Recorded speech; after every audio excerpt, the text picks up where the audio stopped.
मुल्तान का रिहायशी हूँ। आज से 9 साल पहले 2014 में मेरे दोस्त ने मुझे एक फेसबुक ग्रुप ज्वाइन करवाया। तब मेरी उम्र 17 साल थी और मैं कॉलेज में पढ़ता था और उस ग्रुप में बहुत से लड़के और लड़कियां थीं और सबका ताल्लुक मुल्तान शहर से था। हम तमाम ग्रुप मेंबर्स एक फैमिली की तरह रहते थे। एक दूसरे से हमारी गपशप होती रहती थी उस ग्रुप में। उस ग्रुप में एक लड़की थी जो मुसलसल मेरी पोस्ट को लाइक और कमेंट करती थी और मैं भी कभी कभी उसकी पोस्ट पर लाइक और कमेंट कर देता था। वो लड़की बहुत ही दुखी पोस्टें शेयर किया करती थी। मुझे ये बिल्कुल अच्छा नहीं लगता था और मेरी उसके साथ हमदर्दी भी होती थी। एक दिन मैंने उससे दुखी होने की वजह पूछ ही ली, लेकिन उसने नहीं बताया और बात को टाल दिया। मैंने अपनी ज़िंदगी के बारे में सब कुछ उसे बता दिया था, लेकिन मैंने जब उसके बारे में उसे पूछा तो उसने मुझे ये जवाब दिया कि सही वक्त आने पर मैं आपको सब कुछ बता दूंगी। फिर मैंने उसका नंबर मांगा तो उसने मुझे दे दिया। अब हमारी व्हाट्सएप पर बात होना शुरू हो गई। फिर एक दिन उसके दिल में पता नहीं क्या बात आई। उसने मुझे कॉल की और मुझे बताया कि उसकी उम्र 24 साल है और वो एक प्राइवेट स्कूल में टीचिंग करती है। और सबसे बड़ा सच जिसकी वजह से मैं बहुत दुखी रहती हूँ वो ये है कि मैं शादीशुदा हूँ और अब मैंने अपने शौहर का घर छोड़ दिया है। ये बातें सुनकर मैं बहुत हैरान हुआ। फिर मैंने उससे मिलने का कहा। जब अगले दिन हम एक रेस्टोरेंट में मिले, मैंने उसे देखा तो वो बहुत प्यारी और बहुत ही मासूम लड़की थी। उसने मुझे बताया कि उसकी शादी 1 साल पहले हो गई थी। वालिदैन की मर्जी से उनके रिश्तेदारों के यहाँ मेरा शौहर शराबी था और वो मुझ पर बहुत शक करता था, जिसकी वजह से हमारी हर वक्त लड़ाई होती रहती थी। मेरा शौहर मुझे शराब पीकर बहुत मारता था।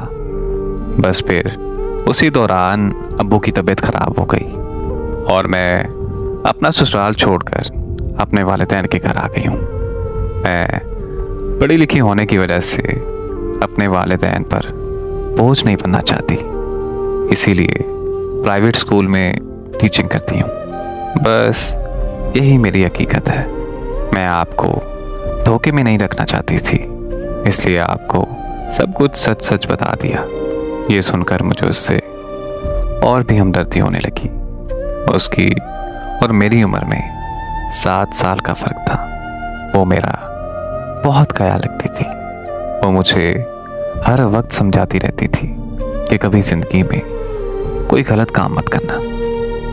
वक्त गुजरता गया और हमारी बहुत अच्छी दोस्ती हो गई थी और मैं उसे कभी कभी कहता था कि मेरा दिल करता है कि मैं तुम्हारे साथ हमेशा रहूं।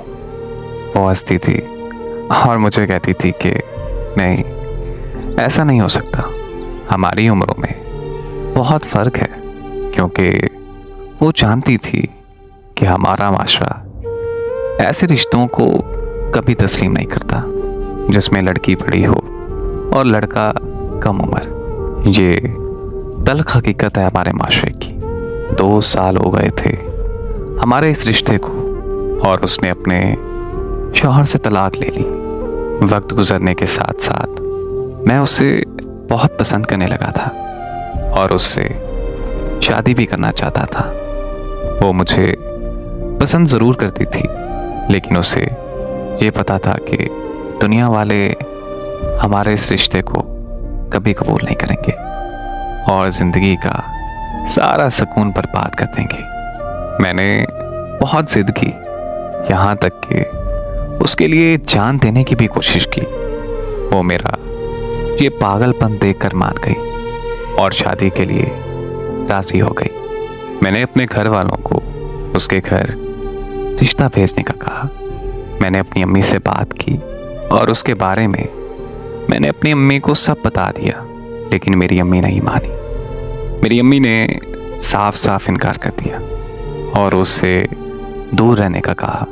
अम्मी ने कहा कि लोग क्या कहेंगे।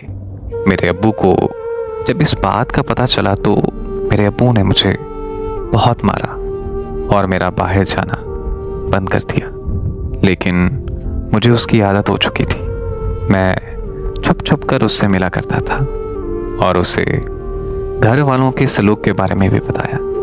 वो बहुत परेशान हो गई क्योंकि वो मेरे बगैर नहीं रहना चाहती थी। वो बहुत खुश थी मेरे साथ। और फिर मेरे घर वालों ने एक फैसला किया कि मुझे दूसरे शहर भेज दिया जाए ताकि मैं उसे भूल सकूं। मेरे घर वालों ने मुझे पेशावर काम के लिए भेज दिया। कुछ अरसे के लिए वहाँ मेरा मोबाइल चोरी हो गया और मेरा उससे राब्ता ख़त्म हो गया। मुझे वहाँ बहुत काम करवाया जाता था और छुट्टी भी नहीं मिलती थी। मैंने यही सोचा हुआ था कि वो मेरा इंतज़ार कर रही होगी और अब जब मुल्तान जाऊंगा तो निकाह कर लूँगा उससे। आखिर 3 सालों के बाद मैं अपने घर वापस आया। सब बहुत खुश हो गए लेकिन मैं खुश नहीं था। मैंने उसका पता किया लेकिन वो मुझे कहीं नहीं मिली। मज़ीद पता करवाने पर पता चला कि वो जहाँ रहते थे अब वो वहाँ से चले गए हैं। मैंने उसे बहुत ढूंढा लेकिन उसका कोई पता नहीं चला। अब जब कभी भी मुझे उसकी याद आती है तो दिल बहुत रोता है और मुझसे ये बर्दाश्त नहीं होता। बस अब अपना कारोबार है।